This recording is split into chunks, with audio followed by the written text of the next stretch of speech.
السلام علیکم، آپ دیکھ رہے ہیں نقاش ٹی وی۔ غالب فطرت یا تربیت۔ عرب کے چوروں کا ایک گروہ پہاڑ کی ایک چوٹی پر قبضہ کر بیٹھا۔ یہ قافلوں کی گزرگاہ تھی۔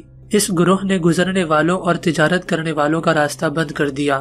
ان کے قبضے نے سب کو خوفزدہ کر دیا۔ بادشاہ کے لشکر بھی ان پر قابو پانے سے قاصر تھے۔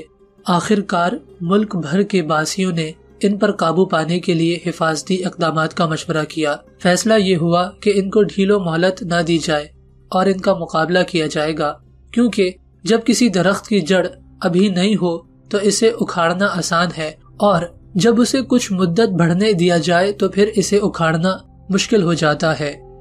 انہوں نے اس مشکل سے جان بچانے کو سر جوڑے، مشورہ کر کے ایک آدمی کو ان کی مخبری پر مقرر کر دیا، جس نے حالات کا مطالعہ کر کے مطلع کیا۔ چند تجربہ کار جنگجو اور جنگ آزمودہ مسلح لوگوں کو اس جگہ بھیجا، مگر وہ اپنی کمین گاہ سے باہر کہیں گئے ہوئے تھے۔ چنانچہ چور رات کے وقت کچھ مسافروں کا سامان لوٹ کر آئے۔ انہوں نے مال کو ایک جگہ جمع کر کے رکھ دیا اور اپنے ہتھیار اتار کر گہری نیند سو گئے۔ تو تجربہ کار افراد کے گروہ نے یک بارگی اپنی کمین گاہوں سے نکل کر حملہ کر کے انہیں گرفتار کر لیا اور صبح بادشاہ سلامت کے حضور پیش کر دیا۔ بادشاہ سلامت نے سب کو قتل کر دینے کا حکم دیا۔ اتفاقاً چور کے گروہ میں ایک نوجوان تھا جس کا آغاز جوانی تھا اور ابھی اس کی مونچھیں بھی نہیں پھوٹی تھیں۔ اس کی جوانی اور حسن کو دیکھ کر ایک رحم دل وزیر نے بادشاہ سلامت کے تخت کو بوسہ دے کر اس کی جان بخشی کی درخواست کی اور شاہی نوازشات اخلاق و کرم سے توقع کرتے ہوئے ان کا خون معاف کر دینے کی اپیل کی۔ اس پر بادشاہ سلامت برہم ہو گئے اور بادشاہ سلامت نے فرمایا، جس کی بنیاد بری ہے وہ بھلے لوگوں کو پسند نہیں کرتا، اور نااہل کی تربیت کرنا ایسا ہے جیسے کسی گیند کی چوٹی پر اخروٹ کو کھڑا کرنا۔ ایسے افراد کی جڑ کاٹ دینا ہی بہتر ہے۔ اس کو معاف کر دینا گویا ایسا ہے جیسے سانپ کو مار دینا اور اس کے بچے کو حفاظت سے پالنا۔ وزیر نے بادشاہ سلامت کے ارشاد کو سنا، چاروں ناچار اس کی رائے کی تعریف کی۔ دوبارہ عرض گزار ہوا کہ یہ برے گروہ کا فرد ابھی بچہ ہے، اگر اسے نیک لوگوں کی صحبت مل جائے تو ان کی فطرت اختیار کر لے گا، سرکشی سے باز آ جائے گا۔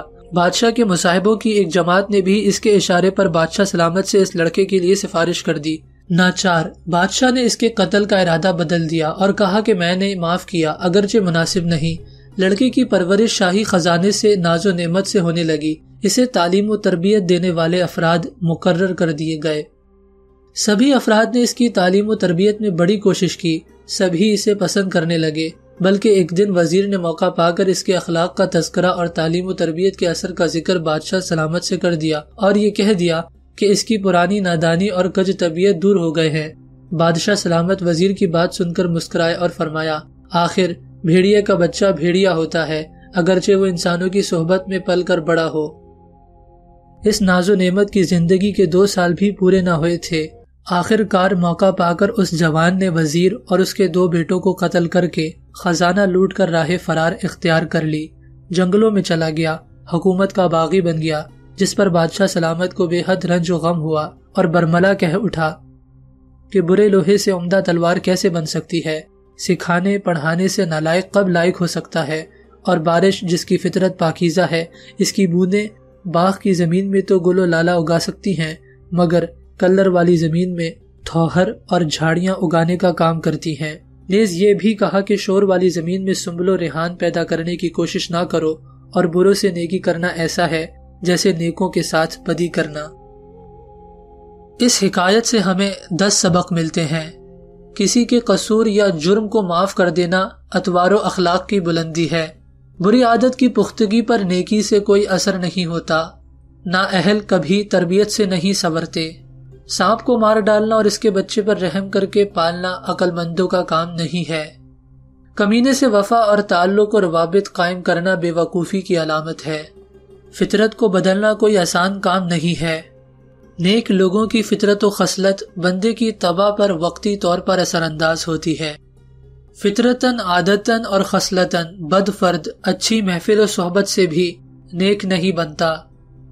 شور زمین میں نہ بیج ڈال کر نہ ہی اس پر محنت کر، کیونکہ تو اس سے متمتع ہرگز نہ ہوگا۔